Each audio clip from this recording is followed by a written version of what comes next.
Hey, everybody, welcome into another episode of the Connection Loop podcast. I'm Rob.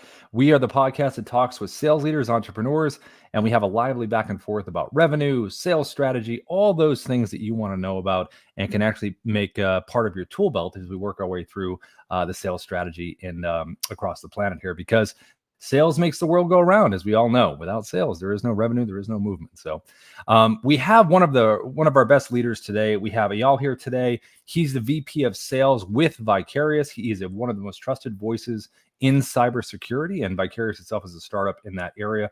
Eyal, thanks so much for being on the podcast. Tell everyone a little bit about yourself and how you got to where you are now. Sure. No, thank you for having me. So that the short version is, I'm a revenue leader in the cybersecurity space.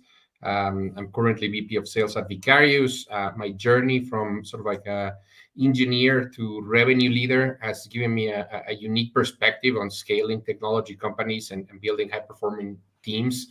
I started my career as a sales engineer in the telco space. I immediately saw that I was doing all the work, and the account manager was making way more money than I was. So I figured, well, with my technical background, I'm pretty good at explaining how the technology works. So I transitioned to sales, and I never turned back. I've enjoyed the journey. I came up through the ranks, regional sales manager, a large company, then country manager. Then I moved to the US, earned my MBA, got bitten by the startup bug. I joined two startups, and have led all sorts of sales teams in North America, Latin America, globally. And I've always enjoyed it because I keep saying the customer is the best teacher, and when you're in sales, you get to talk to as many customers as you can compared to other roles, and I like to keep learning from the customers. That's amazing. Your aspect of being the engineer and then on the front lines of sales. It's like being in the restaurant, you know the menu, you know how to cook the food, and now it's about talking about the food that you know really, really well. Um, was there a learning curve in terms of knowing the technology and then being able to tell someone, a client, a customer, kind of a layman's version of what they need to hear? Because obviously they don't need all the little details of everything. Was that a tough Yeah. transition, or was it kind of natural for you? No, no. So at first, my initial way of pitching was all technical. Like many other sales engineers, I would just dump all the features of the product. And then over time, I had good teachers, very good mentors that would, help me understand like, hey, the most important thing is to know your audience. And then, as you start talking to, hey, a C-suite or an engineer, you tend to adjust. I figured, at my last gig at UTMACO, when I was presenting internally, like would go a long time presenting. My previous CEO would say, "Eyal, you talk too much." And then another manager told me, that slide that you have at the end when you summarize everything? Yes, just present that in the beginning. That changed my whole perspective because executive presence is very different than hey, when you're telling a story to a security engineer or an IT manager. So definitely, it's taking me time. I'm not gonna lie. But that's great that you recognize that, though, because in sales, it's a lot about not stopping the momentum. When you're meeting with someone, you've got to give the big why. You've got to understand their use case, how it can be most applied, but applied in a way that's understood for the result. Not every little step of what that's going to be, because that can be overwhelming. Even worse, right? The role of sales or like an account executive in enterprise IT, not just cyber, but the wider IT ecosystem, the role has changed drastically, right? When I started my career, you would come into an organization and I remember bringing like brochures, right? Like printed documents, and people would just devour that, right? Like get the information, and then you explain the information that you brought in, and if you added value by showing not only bringing that information, but showing how that product would fit within that company, Mhm. that is all gone, right? Again, with the internet, the buyers now know what your product does. Mhm. um, Maybe even how much does it cost. They've read reviews, Mhm. they've seen demos, they've seen videos of it. So the Mhm. job of the seller is a lot more acting as a project manager, connecting the dots between different parts of an organization, a customer, to make sure that the buying process is seamless, right? Like, I teach my sellers, you've been hired because you're a professional seller, but not Mhm. everyone is a professional buyer. You need to teach your customers how to professionally buy specifically from you, hopefully from you. But if not from you, then if you've done your job, maybe later they'll come back. That's a great point. A lot of times, we live in an age of self checkout where a lot of people are like, "Hey, Carvana, you can buy your car online. You can buy a lot of stuff online. You can buy a house online." Well, a lot of the times, buyers tend to forget sometimes. And it's not their job to remember. We have to remind them as Yep. salespeople that they do need that consultation. Just because the website or wherever they're researching online does have information, which means they're very informed, but are they informed A, in the right way, and B, even if they're ready to pull the trigger on something, they should have buyer questions for the salesperson that they're prepared to answer. So it's a much different Oh, landscape than what it used to be. That kind of leads me into this question.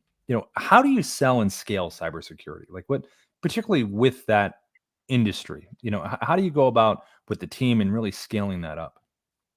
well, one thing that is quite different from cyber than any other product or service that I've sold, is that, number one, the buyers are a lot more weary of sellers.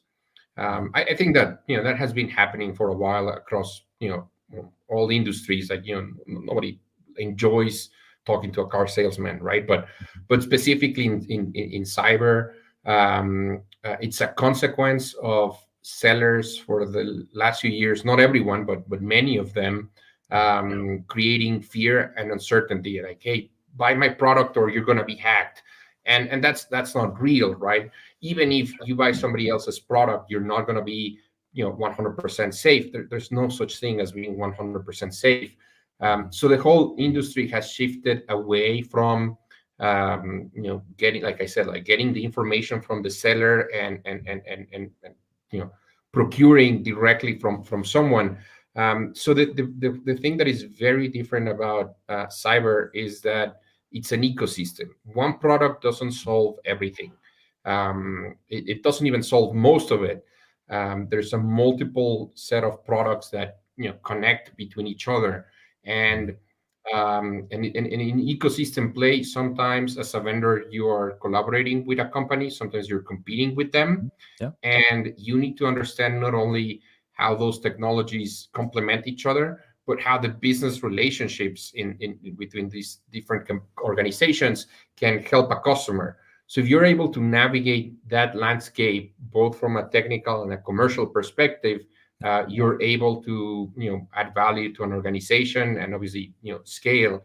So doing that is all about, or like I would say my leadership philosophy or approach is we need to build multipliers, right? I want to help individual team members or individual contributors to learn how to do that themselves, and then coach others on how to do that between them, right? I was amazed at a percentage that I saw when I was reading about this was what less than 1% of vulnerable products are protected by what patch management. Can you talk about that a little bit? Like what Yeah, patch yeah. I management? mean, so you think about, patching is a problem that has been solved several times, right? And there's a whole process built around that, right? Like there's a culture of patching on Tuesdays or patch Tuesdays. And the fact is, as technology has advanced so rapidly, obviously vendors keep releasing software updates to add new features, new capabilities, but also to patch bugs that attackers could exploit.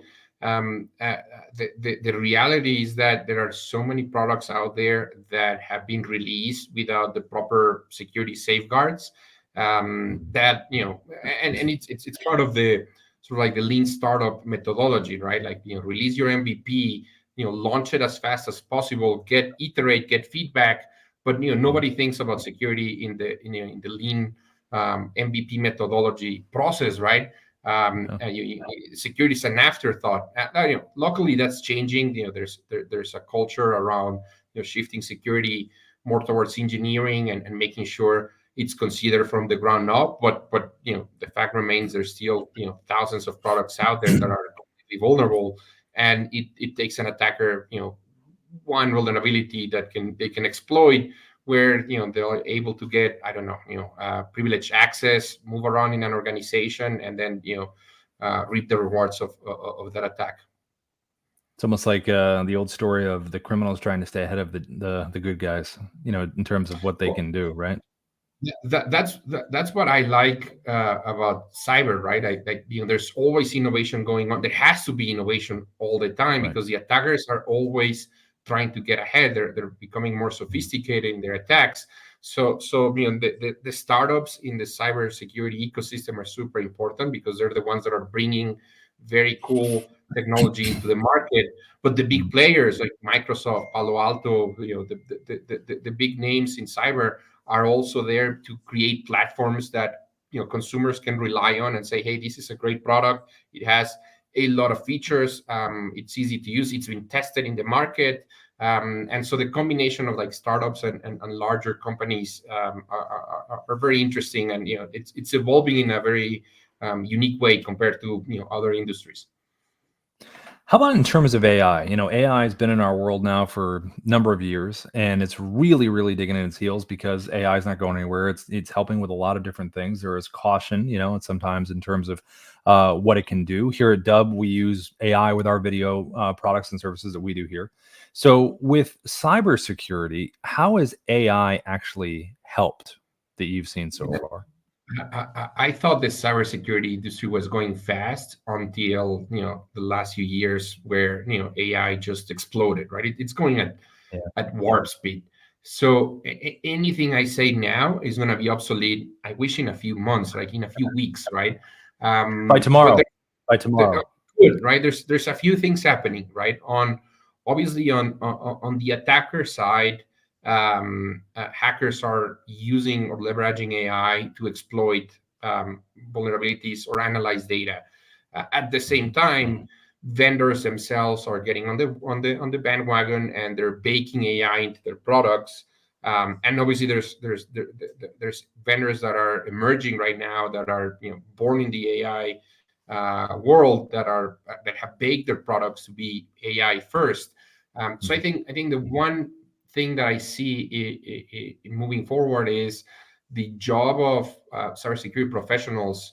On one hand, is going to be easier in terms of analyzing multiple amounts of data Yeah. because of AI, but also more complex because there's a new threat vector, right? And at the CISO level, it got way more complicated because CISOs not only need to be concerned about the protection of the infrastructure and the data of their products and their organization, but now about people just dumping the wrong information on ChatGPT and that being released. So I think privacy and security are gonna they've always been connected, but now they're gonna be even more interconnected. And it's interesting. We live in interesting times, I want to say. Yeah, no, I absolutely agree. It's the sometimes with AI, it's tough because you'll say AI does something great right now as of 2024. But I think when someone sees that, they're immediately like, oh, that's great, but can it do this? And they're already looking like 100 yards past what it's Right? currently Yeah. doing, which is pretty amazing. But it's always that reaching for more, which is not a bad thing, but it can be kind of tough if you're not appreciating what it does right now in this exact moment and how we apply AI to sales and growth and the immediacy of that. I think of it as a skill, right? Like any of us in the world of IT that we learn basic networking skills in the Mhm. 90s. We're fortunate and privileged enough to end up working in tech and understanding the concepts behind how tech works. I see it in the same way, right? Like people that understand right now prompt engineering and, Mhm. and and and learning how to leverage AI for any workflow. I think in 5 or 10 years they're going to be way ahead in their career. So I tell both my customers and my team, like, let's definitely keep testing, keep experimenting, find a way to use it. Yeah, and engage with it now because it's going to be the mainstay, and you've got to make sure you have it in the right area that you need, and it's for the right purposes. Um, how about 2024? We're coming up almost to the end of the year. What have you, from your experience this year, what's been the most effective sales strategy for you guys that you've noticed Um, within what you've done with this year?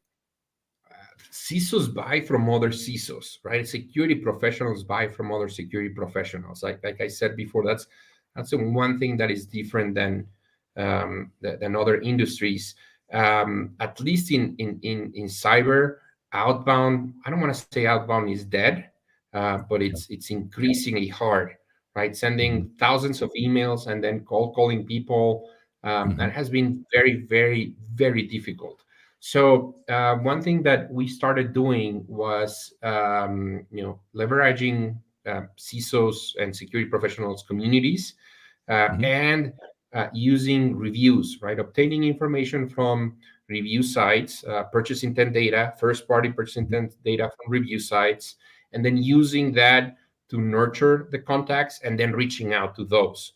That has been better than the typical, cold outbound motion. mhm, It's not perfect, right? But it's slightly better than just cold calling a bunch of people. That's one. Second one, and I think this one is going to be increasingly important. It's always been, but I think in the future it's going to deserve a strategic place or a seat at the table, and that's partnerships. yes.